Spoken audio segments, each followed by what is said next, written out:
iyada oo lagu guda jiro dabaaldegyada loogu hambalyeeyo madaxweynaha cusub ee Soomaaliland mudane Muuse Biixi Cabdi guusha uu ka gaaray doorashadii madaxtooyada Soomaaliland ee dhawaan ka qabsoontay guud ahaanba dalka ayaa magaalo xuduudeedka Wajaale habeennimadii xalay ahayd loogu qabtay munaasabad si heer sare ah loo soo agaasimay isla markaasina lagu qabtay garoon ka mid ah garoomada casriga ah ee kubadda cagta ee magaaladani Wajaale dabaaldega loogu hambalyeeyo madaxweynaha cusub oo ay qabanqaabadeeda lahaayeen maamulka dawladda hoose ee Wajaale ayaa waxaa la abaabulay gudida kaambeynka xisbiga kulmiye ee Wajaale iyo ururka taakule ee la shaqayn jiray gudida kaambeynka taasi oo ay kala qayb galeen maamulka Wajaale madax dhaqameed ka mid ah hoggaanka dhaqanka iyo waliba maamulka heer degmo iyo heer gobol ee gudida kaambeynka madax iyo marti sharaf kale oo aad u tiro badan intii aanay munaasabadu bilaamin oo kooxo ka mid ah kuwa fanku ay halkaasi ku soo bandhigeen ciyaar dhaqameedka Soomaalidu u taqaano dhaantada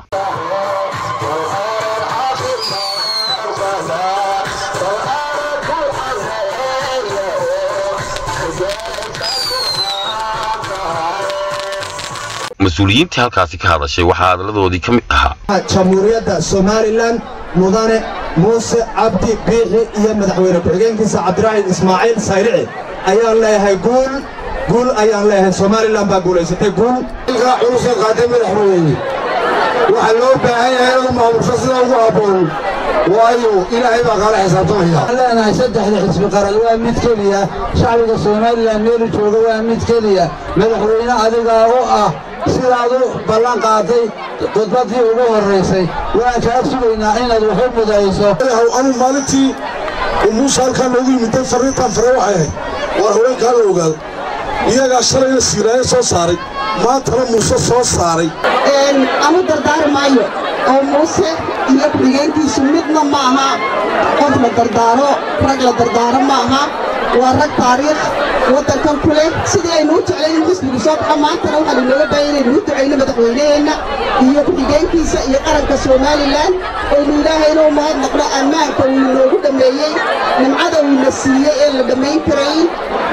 aniguna aad iyo aad baan ugu faraxsanay maadaama aan qurbo uga imid inaan xisbiga kulmiye iyo madaxweynaha Muuse Biixi Cabdi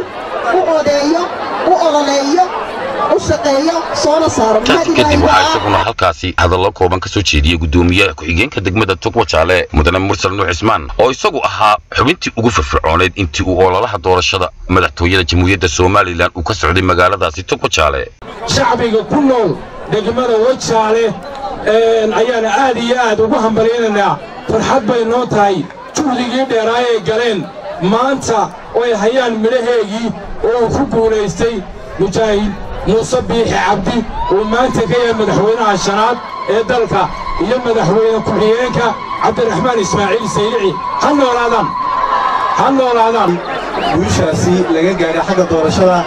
waa guul la wada leeyahay maaha guul xisbi leeyahay waa guul qaranku wada leeyahay waa guul ummadda Soomaaliland wada leedahay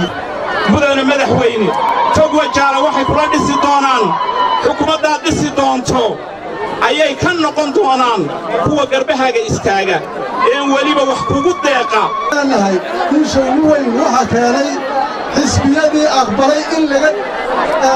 guuleystay ee guushii aqbalay ayaa anu hambalyo halkan uga tiri laaban marka koowaad Soomaaliland oo dhan baa maanta halkan fadhida Soomaaliland baa guuleysatay baan leenahay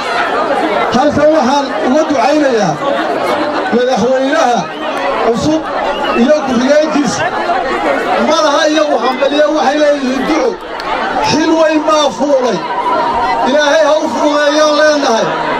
ilaahay ha u fududeeyo bulshada Soomaalilandna waxaan leenahay waar madaxda timaada qalinkaad ku qabsataa oo hebel iige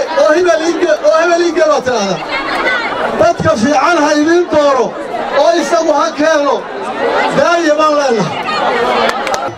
maanta waxay noo taagan dhammaan shacbigeenna reer Soomaaliland hal shacab baynu nahay hal wadan baynu nahay hal meel baynu soconnaa ujeedadeenu waxa weeye waddanka inaynu hormarino shalay waynu tartamaynay waxaynu ku tartamaynay 2 barnaamij 3 barnaamij oo mid waliba leeyahay kana ku habboon waddanka maanta laakiin waxaynu ku soconaynaa waxa weeye halka barnaamij xisbigu kulmiye u lahaa oo ah madaxweynaha loo doortay codka xagga badna u raacay reer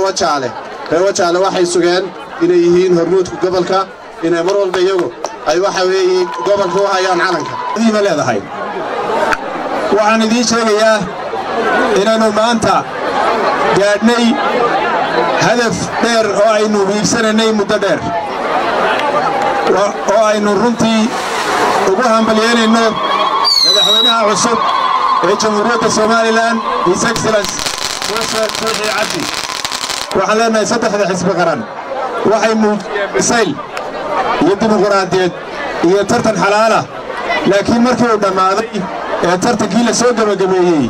waxay garab istaageen madaxweynaha Maxamed Jamac Fogaan aragga xorta Star TV magaalada Wajaale